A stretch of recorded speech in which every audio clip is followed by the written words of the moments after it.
Minnesota would be the team I'm getting more nervous about than at that point because they have not. They've been kind of meddling ever since Kaprizov's been out, and they went from being like a top 3 Central team to possibly being wild card 2. This team has missed Kaprizov and Eriksson Ek so badly. The injury at first when he was hurt, head was above water. They were winning games, but as of late, they just have been like a 500 team. They just been average, and I had like them building such a big lead compared to the bottom of the playoff line.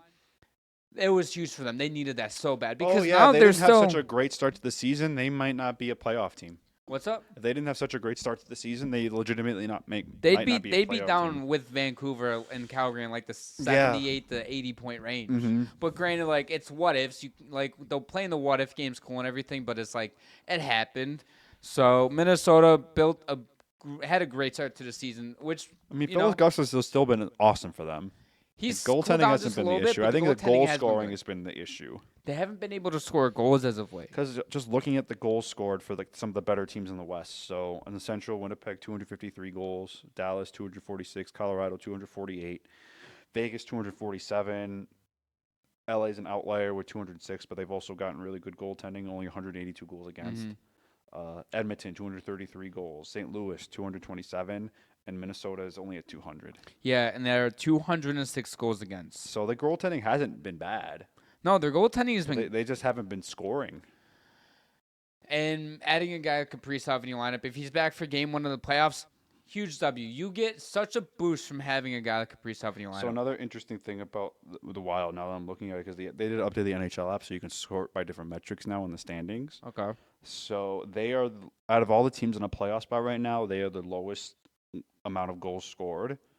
The teams below them are obviously Nashville, San Jose, Chicago, Calgary, Boston, the Islanders, and the Ducks. Those are the only teams below them in goals for? Yeah. And Anaheim and Chicago is by a goal. I didn't realize it was that fucking low. Yeah, because Kaprizov, like, if you look at, like, their stats, like, the goals, like, the score sheets from when they were, like, playing really well, it's Kaprizov at a point on almost all of those Oh, my goals. God. Kaprizov is the definition of an MVP. Like, most valuable player. I think if Kaprizov hadn't gotten hurt, he'd legitimately be in the MVP conversation. Like, he'd be definitely a finalist. 1,000%. Mine and Jimmy's Kaprizov for Hart agenda would be strong, but now it's dead because he's been out for the last month and a half. Oh, yeah. Rough. So rough. I mean, if they can get him back to the playoffs, different story. Yes. I think that's also what the Wild have realized too is no need to rush these guys back because they have such a cushion in a playoff spot. That cushion's getting thinner though. But Vancouver's not catching up to fucking Minnesota. All Minnesota has to do is if they just win a few more hockey games. I agree with you, but it's not a gimme.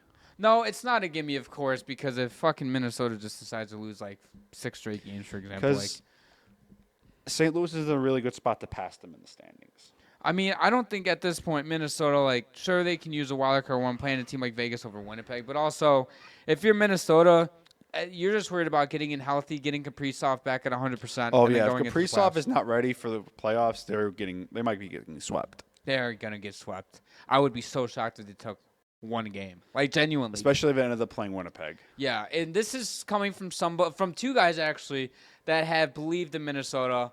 And we bring it up every single time we talk about Minnesota. This team is going to be – they have a good future. I mean, I'm a little concerned now about their lack of goal-scoring depth. But also they can add that. If we're just talking about this season, yes, I agree with you. I'm concerned about their depth. But I do think that this team overall, whether it's this season or not, they have a good future. And they've made good moves, Bill Guerin has, but, again, a questionable trade in trading for Rental and Nyquist. They're looking more like a first-round exit now. Thank you for watching the entire video. If you guys would like more exclusive content, make sure to follow us over on Instagram, X, and TikTok. Also, check out our new episodes, which drop every single Sunday and Thursday at 7 p.m. Eastern. Available to stream on all platforms.